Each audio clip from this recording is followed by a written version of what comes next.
Rebonjour à tous. Maintenant, on va découvrir ce que c'est l'univers Twitch. Alors, qu'est-ce que c'est que ce Twitch? Twitch. Qu'est-ce que c'est? What is Twitch? Alors, Twitch.tv est un site internet qui propose gratuitement à n'importe qui de regarder, de diffuser à un public un contenu vidéoludique en direct. Le plus souvent, il s'agira d'une personne jouant à un jeu vidéo d'une manière détendue ou bien d'une manière plus compétitive, comme dans la pratique du speedrun, qui consiste à finir un jeu le plus rapidement possible, ou bien le e-sport, le jeu vidéo élevé au rang du sport. De plus, les marathons caritatifs sur le thème du jeu vidéo sont pour la plupart eux aussi diffusés sur la plateforme. Hormis le jeu vidéo, Twitch propose également aux internautes de diffuser et de regarder d'autres types de programmes, comme par exemple le contenu créatif, qui englobe la peinture, la confection artisanale, d'objets en rapport avec, souvent en rapport avec l'univers geek. On trouve aussi les catégories de musique, le poker, les talk-shows, voilà, les émissions de cuisine, et tout ça est plus ou moins orienté dans l'univers de jeux vidéo. Twitch est aujourd'hui le site référence en matière de diffusion en direct de contenu ludique. Il est néanmoins très jeune, créé en juin 2007. Il apparaît d'abord sous la forme de la section jeux vidéo du site Justin.tv, un site de partage d'expériences diverses filmées en direct. Il prend très vite de l'ampleur et surpasse toutes les autres sections du site, à tel point qu'en 2011, il prend sa totale indépendance pour devenir Twitch.tv. Il est par la suite racheté par Amazon en 2014 pour la somme de, attention, 970 millions de dollars, en concurrence à ce moment avec YouTube, qui voulait également racheter le site, lui, à 1 milliard.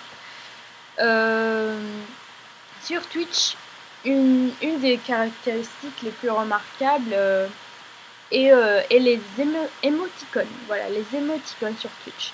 Pour exprimer une émotion ou pour préciser sa pensée, le spectateur dispose d'émoticônes qu'il peut ajouter à sa parole écrite.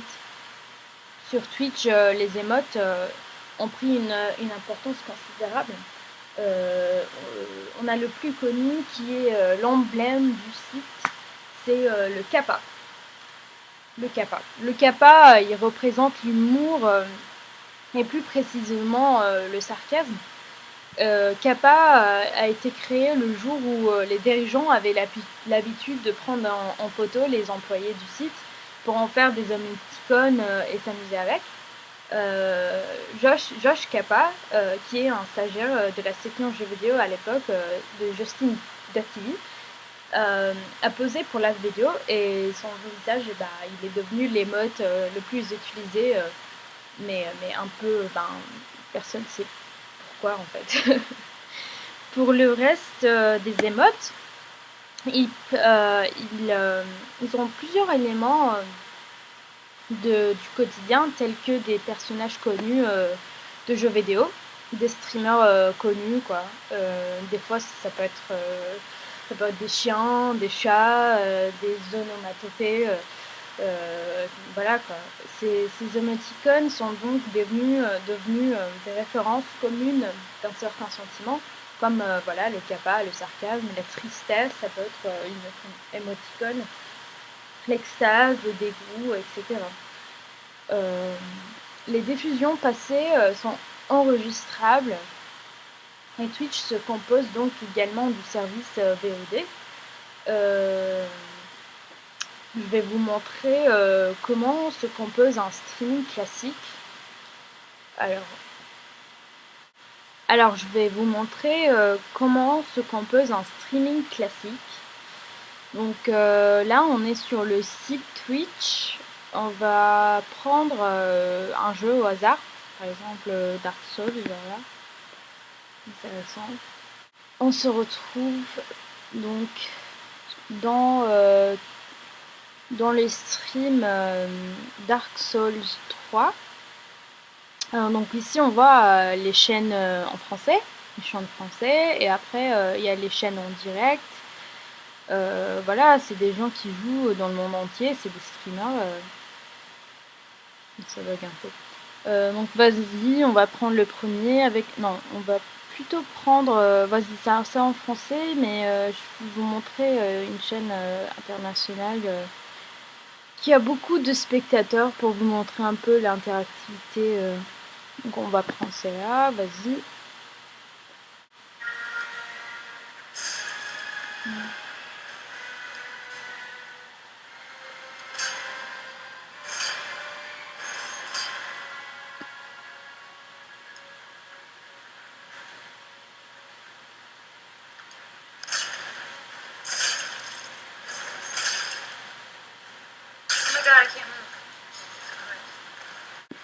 Alors, j'ai fait mute parce que je vais maintenant vous présenter la composition d'une fenêtre de stream classique. Alors, on voit là le joueur qui filme son écran. Voilà, le joueur, c'est Jeanne Denise qui joue à Dark Souls 3. Donc voilà, on voit le joueur qui filme son écran de jeu, de PC ou console, via un logiciel de capture vidéo, comme moi maintenant en fait. Donc après, le joueur il partage sa voix qui est presque obligatoire pour rendre le contenu attractif.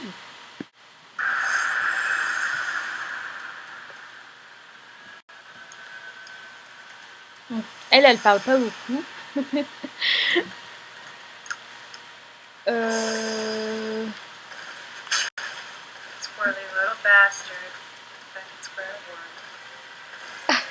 C'est pas très gentil ce qu'elle a dit. Elle est pas contente.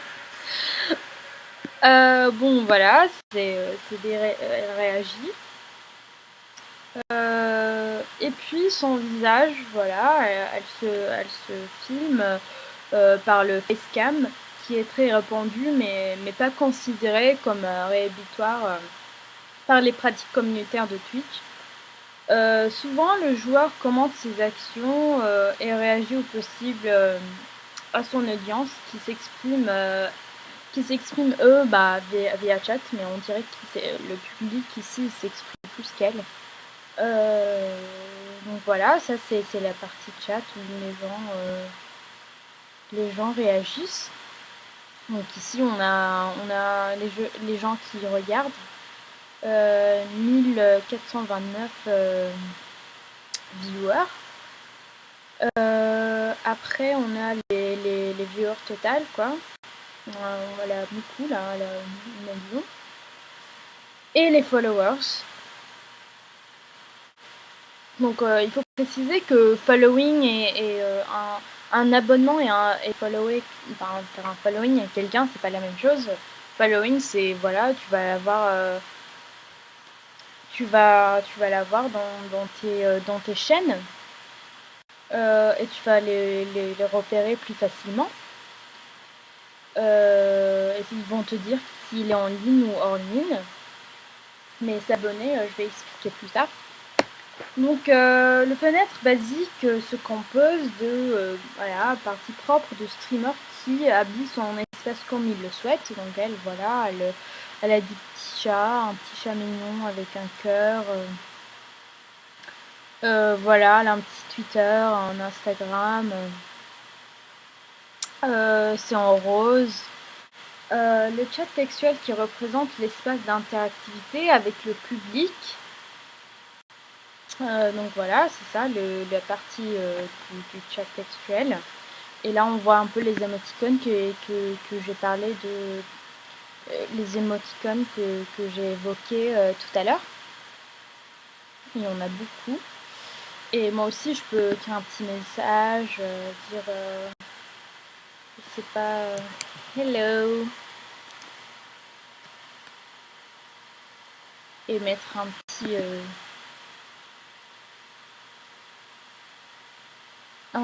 émoticône.